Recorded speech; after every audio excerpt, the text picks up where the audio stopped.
محمد آل محمد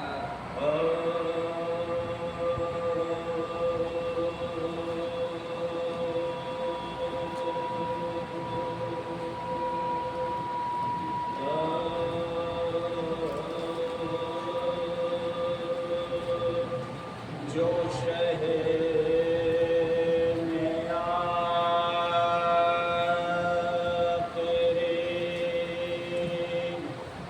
سجدہ کیا نہیں ہوتا، جو شہ نے آخری سجدہ کیا نہیں ہوتا،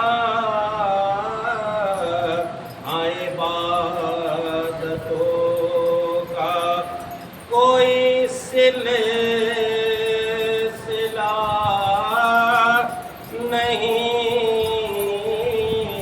ہوتا، جو شہ نے آخری سجدہ کیا نہیں ہوتا، غموں میں ڈوب کے رہ جاتی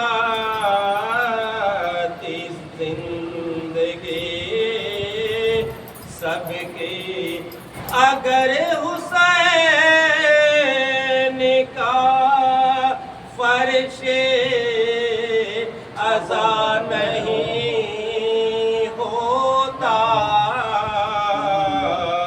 جو شہ نے آخری سجدہ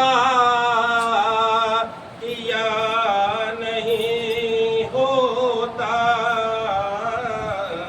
ہزاروں مشکلیں دنیا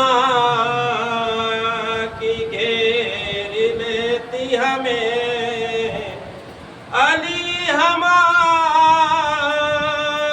جو مشکلیں کشا نہیں ہوتا، علی ہمارا جو مشکل کشا نہیں ہوتا، اگر جو شہ نے آخری سجدہ کیا نہیں ہوتا۔ فاتحہ۔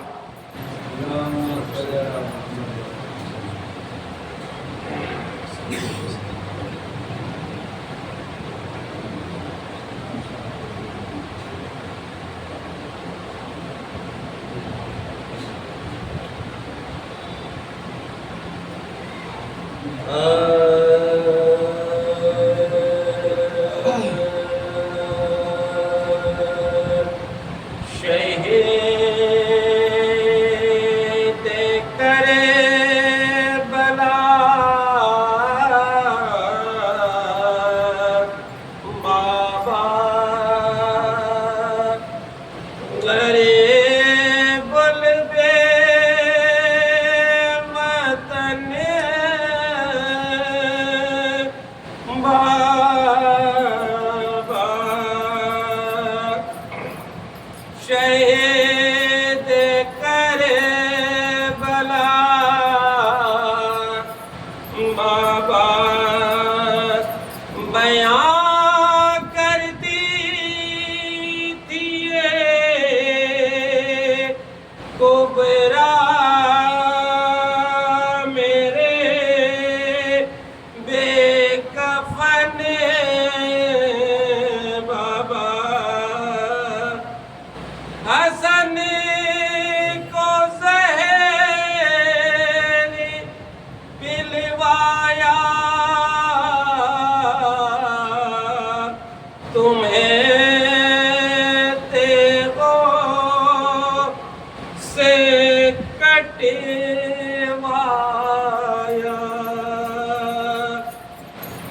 مٹایا رفع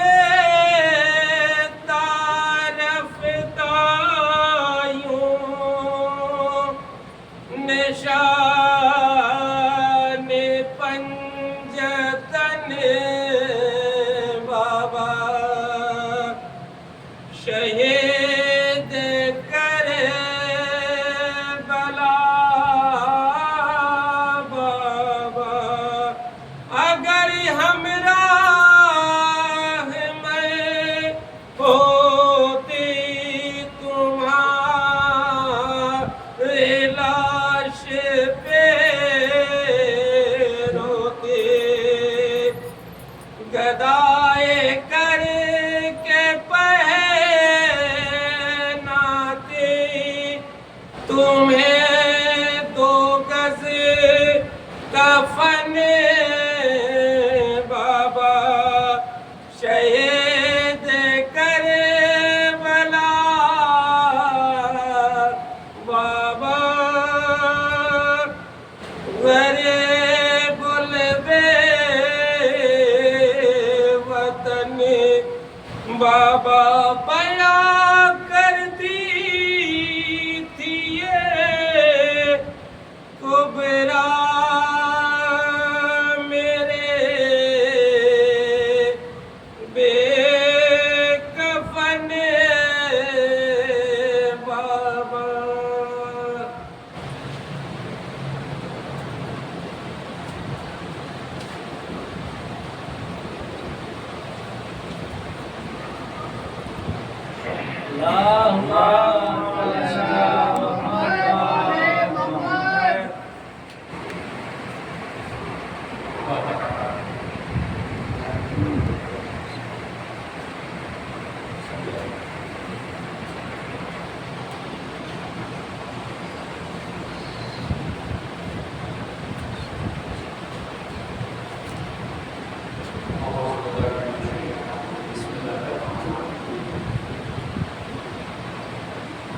دارو علی کلال خیمے میں آیا پہلے جناب زینب کو لے کے سنو پر نظر کی جن کی جگہ پر اداسیاں تھی پھر خیمے کے ایک گوشے پر نظر گئی جہاں چلیتی بھتیجی پیاس کی تکلیف سے آنکھیں بند کیے کہہ رہی تھی ارے تمہیں جان بہت پیاس لگی ہے وفادار چچا کا کلیجہ منہ کو آگے بڑھ کر بچی کو رو مائیا میرے لال چپ ہو جا تجھے نہر سے پانی میں لا کر دوں گا کہاں میں تیرا مشکلہ بچی نے سوکھی مشق لا کر چچا کو دے دی سکھائے سکینہ میں یوں ہی خیمے سے نکلنا چاہا تو جناب زینب قریب آئی کہا بھیا ایک دفعہ میرے شانے سے گدا ہٹ گئی تھی تو بابا نے میرے بازوؤں کے بوسے لینے شروع کیے میں نے سبب پوچھا تو فرمایا تھا کہ زینب یہ وہ مقام ہے جہاں ایک دن اشکیا رسی باندھے گی بابا کی اس بات پر میں اکثر سوچا کرتی تھی کہ کسی کا ایک بھائی ہو تو کوئی اس کی طرف ہاتھ اٹھا کر نہیں دیکھ سکتا میرے تو 18 بھائی ہیں اور پھر جس کا عباس جیسا دلیر بھائی ہو اس کی موجودگی میں بھلا کس کی ہمت ہو سکتی ہے جو اس کی بہن کے ساتھ ایسی گستاخی کرے لیکن بھیا عباس آج بابا کی بات کا یقین ہو گیا ہے انہوں نے جو فرمایا تھا وہ ہو کر رہے گا بہن کی اس گفتگو سے بےتاب ہو کر ابوالفضل عباس دھاڑے مار مار کر رونے لگے تمام بیویاں اکٹھا ہو گئی غرض کی اہل حرم کا برا حال دیکھ کر جناب عباس نے ایک کو تسلی دی جب آنسو تھمے تو سب کو آخری سلام کیا بچوں نے مشق سکینہ لیے عباس کو دیکھا تو سب کے چہرے پر امید کی ایک جھلک نمایاں ہوئی ہاتھوں میں کوزہ لے کر در خیمہ پر آ گئے سکینہ کہہ رہی تھی کہ اب تو میرا چچا پانی لینے جا رہے ہیں بچوں گھبراؤ نہیں اب ہم لوگ پیاسے نہیں رہیں گے ادھر شیر نے دوش پر مشق لٹکائی ایک ہاتھ سے گھوڑے کی لگام پکڑی اور دوسرے ہاتھ سے بھائی کا دیا ہوا علم سنبھالا امام کو آخری سلام کر کے ایک دفعہ پشت فرس پر تن کر بیٹھے گھوڑے کو ایڑ دی فوجی اشکیا بلند بزدلوں کی طرح بھاگنے لگی اپنے گھوڑا روک کر ایک خطبہ پڑھا جس میں بچوں کی پیاس اور امام کی بے کسی کا تذکرہ تھا ایک شکی نے جواب دیا اے علی کے فرزند عباس ہم بہرے نہیں ہیں سب کچھ سن اور سمجھ رہے ہیں اپنے اطفال حسینی کو جو حالت بیان کی ہے انہیں اس منزل تک پہنچانا ہی ہمارا کام ہے بس یہ سننا تھا کہ علمدار حسینی کب جا اگر تو نے تمام یزید فوج نے شریف ماؤں کا دودھ پیا ہے تو اب گھاٹ چھوڑ کر نہ ہٹنا، یہ کہہ کر اب جو شیر جھپٹا ہے تو زمین کربلا گرجنے لگی۔ فوجوں نے خوف سے گھوڑے دریا میں ڈال دیے۔ صفائے سکینہ نے فوج کو بھگا کر گھاٹ پر قبضہ کر لیا اور گھوڑے کو دریا میں اتارا اور کہا، اے میرے وفادار مرغب پی لے پانی۔ لیکن جب راکب پیاسا ہو تو مرغب بھلا کیسے حلق کر سکتا ہے؟ گھوڑے نے فوراً پانی سے منہ پھیر لیا۔ جناب عباس نے مجبوراً مشق سکینہ اٹھائی، دریا میں ڈبائی۔ کئی دن کی سوکھی مشق جب بھیگ گئی تو اسے پانی سے بھرا۔ اتنی دیر میں بھاگی ہوئی فوجیں سمٹنے لگی۔ جلدی سے مشق اٹھا کر دوش پر رکھی اور اس کے دوسرے ہاتھ سے علم سنبھالا۔ اب جو گھاٹ کے نشیب سے نکلنا چاہا تو بلندی پر اشقیاء نے چاروں طرف سے گھیر لیا۔ جو ہی علمدار حسینی کو بلندی پر چڑھتے دیکھا ہے، ہر طرف تیر و تبر اور نیزہ و تلوار چلنے لگی۔ زخمی شیر نے گھوڑے کو اینٹ دی اور فرمایا، اے وفادار گھوڑے، کسی طرح یہ مشق سکینہ خیمے تک پہنچا دے۔ بارے وفادار فرس خود بھی نیزہ و تلوار اور تیروں کو جھیلتا ہوا اپنے سوار کو بلندی پر لے آیا۔ میرا دل کہتا ہے کہ بلندی تک پہنچتے پہنچتے راکب و مرکب دونوں کے جسم چھلنی ہو چکے تھے۔ تنہا انسان جب نشیب میں اور دشمن بلندی پر ہو تو ذرا سوچئے کس قدر مجبوری کا عالم ہوتا ہے۔ غرض کی صفائے سکینہ زخم پر زخم کھاتا مشق پر جھک کر آگے بڑھ رہا تھا۔ اچانک پشت سے تلوار چمکی، داہنا ہاتھ کٹ کر دور جا گرا۔ اسی اثنا میں ایک تلوار دوسری طرف سے لہرائی اور دوسرا ہاتھ بھی شانے سے قلم ہو گیا۔ دونوں ہاتھوں کے کٹنے کے بعد وفادار چچا مشق سکینہ دانتوں میں دبائے، اب بھی اسی کوشش میں ہے کہ کسی طرح بھتیجی تک پانی پہنچا دے۔ اس کی اتنے میں ایک تیر آ کر مشق سکینہ پر لگا۔ مشق کا چدنا تھا کہ عباس کا دل ٹوٹ گیا، مشق کا سارا پانی بہہ گیا۔ پھر عباس نے مقتل کی طرف گھوڑے کا رخ موڑ دیا۔ اتنے میں کسی نے آپ کے سر مبارک پر ایسا عرض لگایا کہ آپ کے گھوڑے پر سنبھلا نہ گیا۔ جب کوئی شہید گھوڑے سے زمین کی طرف آتا تھا تو اپنے ہاتھ زمین پر ٹیک لیتا تھا۔ ہائے افسوس عباس کے ہاتھ کہاں تھے کہ جنہیں ٹیک کر سہارا لیتا۔ ارے سکینہ کا سکا منہ کے بل زمین پر گر پڑا۔ عباس دی آقا، غلام کی آخری سلام قبول ہو۔ غلام نے اپنی جان نثار کی۔ مولا نے وفادار بھائی کی چیخ سنی، کمر پکڑ لی، کہا بیٹا علی اکبر سہارا دو۔ حسین کی کمر ٹوٹ گئی۔ علی اکبر نے ضعیف باپ کے بازوؤں کو سہارا دیا۔ گرتے پڑتے امام دریا کی طرف چلے، دیکھا لہو کی چیٹوں سے فرات کی ریت جگہ جگہ رنگین ہو گئی۔ آگے بڑھے، کٹا ہوا ہاتھ دیکھا، اٹھا لیا۔ تھوڑی دور بڑھے تو دوسرا ہاتھ بھی ملا، اسے بھی اٹھا کر سینے سے لگا لیا۔ جب ذرا کچھ اور آگے بڑھے تو فرات کی ترائی پر زخمی شیر کو ایڑیاں رگڑتے دیکھا۔ دوڑ کر بھائی کے سر کو اٹھا کر زانوں پر رکھا، آواز دی، بھیا عباس آنکھ کھولو، حسین آیا ہے۔ دیکھو تمہارے پائتی علی اکبر کھڑے ہیں۔ زخمی شیر کے لبوں پر حرکت ہوئی، کہا آقا میں چاہتا ہوں کہ آخری بار زیارت اور کر دوں۔ جناب عباس نے اپنا سر بھائی کے زانوں پر دیکھا، بڑھتے عقیدت سے ایسے بے چین ہوئے کہ آنکھوں سے آنسو بہنے لگے۔ کہا بیٹا علی اکبر کدھر ہو؟ قریب آؤ، تمہارا چچا دنیا سے جا رہا ہے۔ وصیت کے وقت علی اکبر نے فرمایا، چچا جان میں قریب کھڑا ہوں، فرمائیے۔ کہا بیٹا ان جاہل عربوں کا دستور ہے کہ جب کسی کو ذلت کرنا ہوتا ہے تو مرنے کے بعد اس کی لاش کو پامال کر دیتے ہیں۔ اے بیٹا عباس کی زندگی میں کسی کی مجال نہ تھی کہ میرے آقا کے قریب آتا، لیکن مجھے یقین ہے کہ میرے بعد یہ اشقیاء میرے آقا کے جنازے کے ساتھ یہ گستاخی کریں گے۔ دیکھو جب میری روح جسم سے پرواز کر جائے تو میری میت درندوں کے سامنے لے جا کر ڈال دینا اور کہنا کہ حسین کے غلام کی لاش حاضر ہے۔ جس قدر پامال کرنے کی حسرت ہو اسے اس سے ہی نکال لو، مگر حسین نے مظلوم کی لاش کے ساتھ یہ سلوک نہ کرنا، یہ کہتے کہتے موت کا پسینہ چہرے پر آیا۔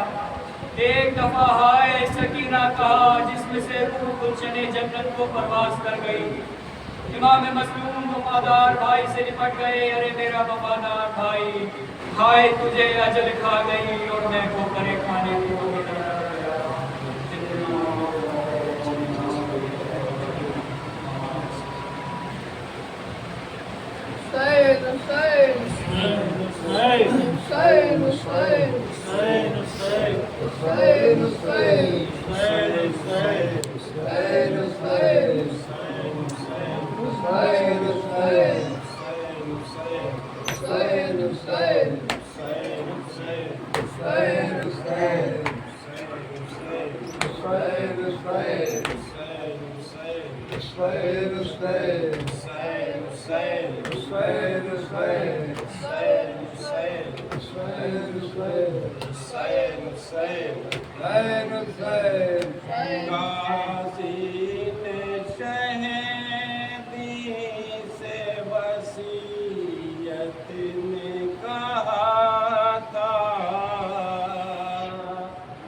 سکینہ سے چھپانا،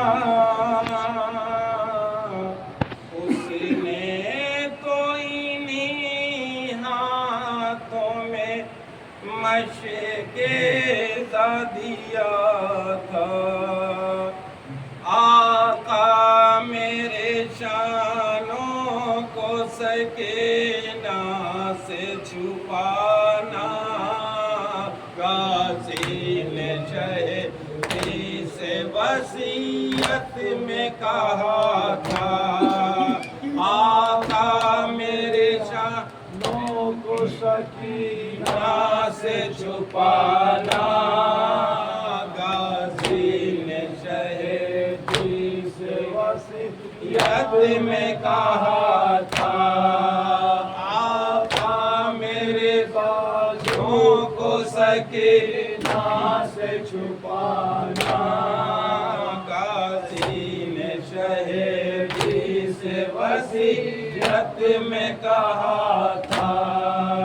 جب شان بری پہ نظر جائے گی اس کے، جب شان بری پہ نظر جائے گی اس کی، امید کی دنیا ہی بکھر جائے گی اس کی، امید کی دنیا ہی بکھر جائے گی اس کی، غم میرا نہ سہ پائے گی معصوم سکینہ، آقا میرے شانوں کو سکینہ سے چھپانا، غازی نے شہیدی سے وصیت میں کہا تھا۔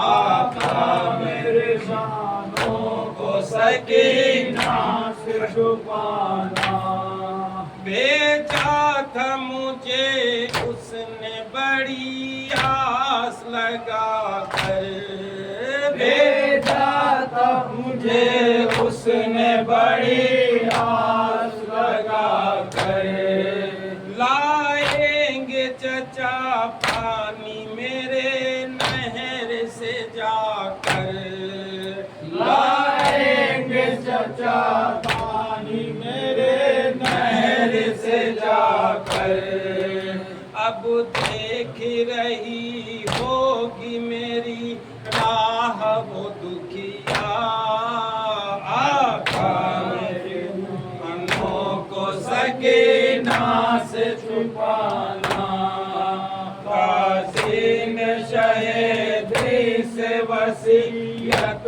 میں کہا تھا۔